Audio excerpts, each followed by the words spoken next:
हल्की बारिश के बीच जैसे ही जेलेंस्की की कार आकर रुकती है, तुर्की के राष्ट्रपति एर्दोगान छाता लेकर कार तक पहुंच जाते हैं। एक ही छाते के नीचे गर्मजोशी से मिलते हैं दोनों लीडर। दोनों साथ साथ एक छाते के नीचे राष्ट्रपति भवन के एंट्री गेट की तरफ बढ़ते हैं। एक बार फिर तस्वीर खिंचवाई जाती है। ये वो फोटो है जिसे देखकर पुतिन को बहुत तकलीफ होगी। जेलेंस्की और एर्दोगान की छाते वाली इस तस्वीर ने मॉस्को से लेकर कीव और रियाद से लेकर वॉशिंगटन डीसी तक तहलका मचा रखा है।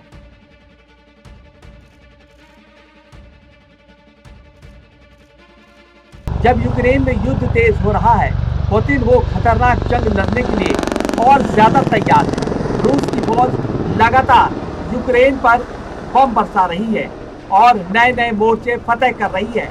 तब कुर्स्क और डोनेस्क सबसे बड़े वॉर फ्रंट बन चुके हैं, जहां गोले बारूद की हुकूमत है और रहम और जान बख्शने वाला कानून खत्म हो चुका है। तब यूक्रेन को बचाने के लिए नाटो की सेना यूरोप का मोर्चा मजबूत कर रही है, क्योंकि फ्रांस, ब्रिटेन और जर्मनी को इस बात का पता चल गया है कि पुतिन अब नाटो का धुआं करने को तैयार है। पुतिन ने अपनी डिक्शनरी से सीज फायर वाला शब्द मिटा दिया है और अब पुतिन ने यूक्रेन को पूरी तरह रौंदने के बाद यूरोप की तरफ आग गड़ा दी है। जब जेलेंस्की और एर्दोगान की मुलाकात तुर्की में हो रही थी, तब युद्ध कैसा चल रहा था, उसके वीडियो डोनाल्ड ट्रंप की गलतफहमी दूर कर सकती है।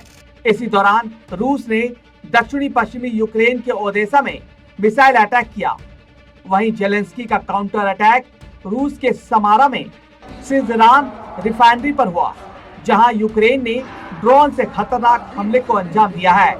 यानी जेलेंस्की को तुर्की से बड़ा हौसला मिला है और यूक्रेन युद्ध रोकने का नाम नहीं लेगा, इस बात की गारंटी जेलेंस्की से भी मिल रही है। और पुतिन तो पहले ही बहुत ज्यादा हमलावर हैं। यूक्रेन और रूस में हुए ताजा हमले रियाद में हुई अमेरिका और रूस की मीटिंग के बाद हुए हैं। यानी पुतिन और जेलेंस्की दोनों ट्रंप को साइलेंट मैसेज दे रहे हैं।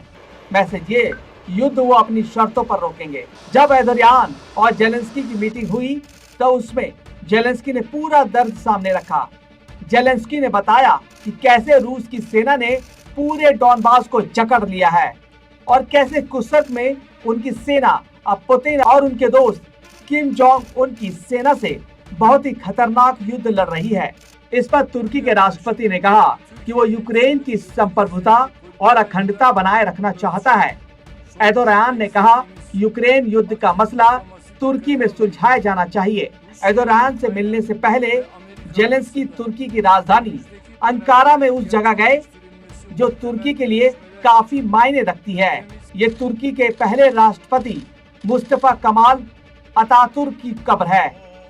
तुर्की में जेलेंस्की बहुत बड़ा दर्द लेकर पहुंचे। दर्द इस बात का कि जिस बैठक में यूक्रेन का फैसला होना है, वहां उनको शामिल नहीं किया गया। ये बात एर्दोगान को भी पसंद नहीं आई। वो चाहते हैं कि यूक्रेन का फैसला तुर्की में उनकी टेबल पर हो। जेलेंस्की को पता है कि एर्दोगान कुछ कर सकते हैं, इसलिए गाड़ी से उतरने और एक ही छाते के नीचे एर्दोगान के साथ राष्ट्रपति भवन की सीढ़ियां चढ़ने तक और इसके बाद मीटिंग हॉल में से लेकर एर्दोगान से अकेले में मिलकर जेलेंस्की ने बड़ी शिकायत की है। उनकी डिमांड बहुत साफ है, जिससे सवाल उठता है कि क्या जेलेंस्की को अब डोनाल्ड ट्रंप पर यकीन नहीं रहा। पुतिन के युद्ध के खिलाफ जेलेंस्की इसलिए बहुत टूटा हुआ महसूस कर रहे हैं क्योंकि यूरोप से सिग्नल नेगेटिव में मिल रहे हैं। ओदेसा और खार्किव पर गिरने वाली हर मिसाइल के साथ जेलेंस्की को इस बात का यकीन हो चुका है कि डोनाल्ड ट्रंप ने पुतिन के साथ बड़ी डील कर ली है। डील ऐसी जिसका सबसे बड़ा नुकसान यूक्रेन को होगा। पुतिन ने कुर्स्क को लेकर फिर से मजबूत मोर्चाबंदी करनी शुरू कर दी है। पुतिन का पूरा फोकस इस वक्त डॉनबास के साथ साथ कुर्स्क पर है, क्योंकि जेलेंस्की को यहाँ पर नाटो सेना की मदद मिल रही है। ये दावा रूस बार बार कर रहा है।